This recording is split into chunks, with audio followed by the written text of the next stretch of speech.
In this section, we're going to look at the IAEA Safeguards, Goals, and Objectives for Spent Nuclear Fuel. First, we'll take a look at the safeguarded materials in spent fuel, then look at the overall safeguards goals, and then some more specific verification objectives for safeguards and some general methods that are used there. So we have our spent fuel, and there are several material types. The IAEA has specific definitions for nuclear materials, and several of those are in spent fuel.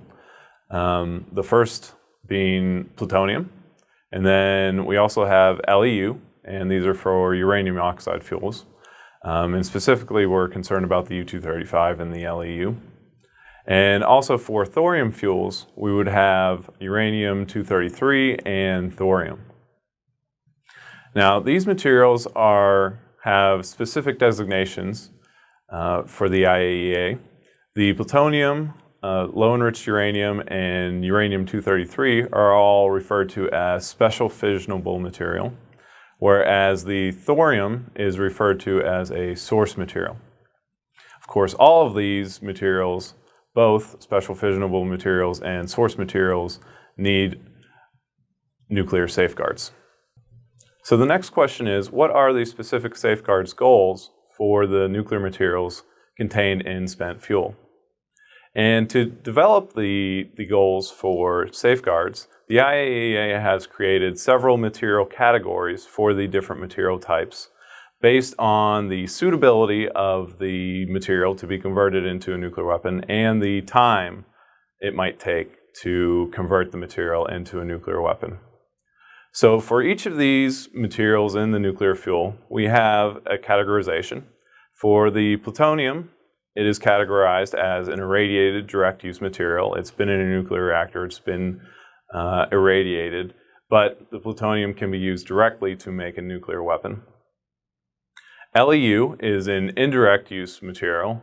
LEU fuel can be used to create plutonium, but the LEU itself, unless it's further enriched to HEU, can't be used directly to create a nuclear weapon. So it needs some further either enrichment or reactor irradiation, further processing to be used to create a nuclear weapon.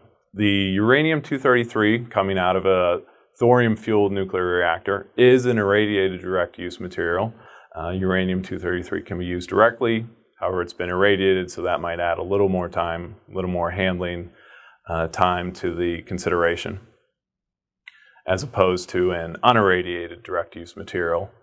The thorium is also an indirect-use material. It can be irradiated in a nuclear reactor to create U-233, but the thorium itself cannot be used directly to produce a nuclear weapon. So then our IAEA spent fuel safeguards goals are: 1, to detect the diversion of spent fuel containing 8 kilograms of plutonium within 3 months of possible diversion, 8 kilograms of uranium-233 within 3 months of possible diversion, 75 kilograms of U-235 in LEU fuel within 1 year of possible diversion, 20 tons of thorium within 1 year of possible diversion, and of course that's just for thorium fuel. And then we also want to detect the possible misuse of spent fuel handling facility for undeclared nuclear activities, whether it's at a nuclear reactor or a spent fuel storage facility or a processing facility. We want to detect any misuse of the facility and the spent nuclear fuel that it contains. So from those goals, we have several verification objectives, and we can divide those into 3 categories: nuclear material accountancy objectives, containment and surveillance objectives, and design verification objectives. So focusing on our nuclear material accountancy verification objectives. The first objective is to verify the presence or absence of a spent nuclear fuel assembly or object. We refer to this as the detection of gross defects. Gross defects are when an entire item is missing from the accountancy. So if there's a spent fuel assembly and take a look at it, it's not there, or if there's a spent fuel assembly that shows up in a place where it's not supposed to be, then this is something that needs to be resolved. The second objective is to verify the identity of the spent nuclear fuel object. And here we want to ensure that the spent nuclear fuel assembly or item is in fact the assembly declared by the facility operator. If it's not the assembly declared by the operator, then you have two questions. One, where did the assembly go that it was supposed to be there? And two, where did this other assembly come from that is now in its place? So those are issues that need to be resolved. So the next verification object is to verify the integrity of the spent nuclear fuel object. We refer to this as detection of partial defects. A partial defect is when there are, for example, missing fuel rods from a nuclear fuel assembly. They could have been replaced with dummy fuel rods or just taken, but this is an important verification objective that we want to ensure that not only is the item present and it's the one that we expect it to be, but that the item integrity has been completely maintained. The fourth objective is to verify the nuclear material content of the spent nuclear fuel object. How much uranium, how much plutonium or thorium is contained in the object. This is actually fairly difficult to do, and usually if you're doing item accountancy, which for spent nuclear fuel assemblies we are, the first three verifications are sufficient without verifying the actual material content. So if we have a nuclear fuel assembly, it's present, it's where we want it to be, we confirm the identity of it, it is in fact the nuclear fuel assembly we want, and it has full integrity, then it's not critical how much nuclear material or fissile content is in the fuel assembly. There could be 1 significant quantity or 10 significant quantities of plutonium in the spent fuel assembly, but you still have it, so you know there was nothing diverted. But with advanced techniques that are coming online or being developed, it may be possible to determine this directly. And when you get to a reprocessing facility where you're chopping up the fuel assemblies and dissolving the spent fuel contained in them and going from item accountancy to bulk accountancy, the nuclear material content of the spent nuclear fuel assembly becomes very important at that stage. But for the most part, while you're just doing item accountancy, the first three verification objectives for nuclear material accountancy are sufficient. So then we have several containment and surveillance verification objectives. The first being to verify continuity of knowledge over spent nuclear fuel assemblies and other objects. And we also want to verify that there is no use or production of undeclared nuclear materials. And we do this through containment and surveillance by placing and verifying seals on spent nuclear fuel transfer points, whether that's on the reactor vessel itself when you close that after refueling to make sure that there's no unauthorized opening and diversion of spent fuel from the reactor core, or at some transfer point, transfer channel from the reactor to the spent fuel pool. You can place a seal over that, and the IAEA can verify that the seal hasn't been broken, and so there's been no spent fuel diverted down that channel. And also another verification is to maintain and review the surveillance videos of SNF, spent nuclear fuel transfer paths, that the spent nuclear fuel might follow. If you can look at a video and say, hey, there's no spent nuclear fuel that's traveled down this path, then you can be confident that no spent nuclear fuel was diverted along that path. And the next thing we should mention is design verification.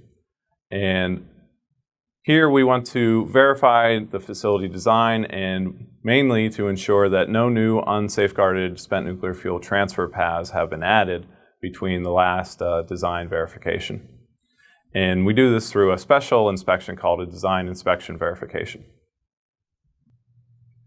Of course, it shouldn't be any mystery how spent fuel is verified. We spent a lot of time developing and going through the spent nuclear fuel signatures in the previous modules. So we will use those spent nuclear fuel signatures for verifications. Here we have an image of a fork detector being used to survey a nuclear fuel assembly, and from that we can develop a spent nuclear fuel signature and use that and other signatures to verify the identity, integrity, and presence of hopefully if you're using a fork detector, you know that that is in fact a spent nuclear fuel assembly in front of you. But you can complete all your verification objectives and verify the spent fuel assembly for safeguards. Now, we're not going to go into the specific detection methods and signature quantification methods. That is detailed in the written portion. So take a look there. We'll talk about the fork detector. We'll talk about different types of detectors in the written portion. Here, we're just going to go through kind of two general verification procedures that are used for spent fuel signatures. The first being independent spent fuel parameter verification, and the second being spent fuel parameter consistency checks. And both of these procedures make use of the facility operator's report. Ideally, you would want to do independent spent fuel parameter verification in all cases. What you start with is the measuring the nuclear fuel signature, and you get your measured signature value, and you can convert that to an independent measured parameter value. Then you take a look at that same parameter value. That might be burn up, it might be some characteristic of operational history that you have a signature for from the facility operator's report. And then you ask, is this reported parameter value correct? Does it match the measured parameter value within a certain error tolerance? If it's not, then you need to do some further investigation. Doesn't necessarily mean that there's anything wrong, it just needs further investigation at that moment. However, this is not always possible with the available signatures. As we talked during the discussion on the spent nuclear fuel signatures, a lot of the signatures are not independent. They might depend on several parameters from the operational history or from the nuclear fuel assembly. So if you have something that's not independent, dependent on several values, then you can do a spent fuel parameter consistency check. And here you start with the facility operator's report. You get the reported parameter value. Then you looked at your measured signature value and you check to see if they're consistent. You say, could I get this measured signature based on the operational history and spent fuel characteristics that were present? Could that lead to the signature value that I'm measuring? And if it could, then you declare that is consistent and complete your verification.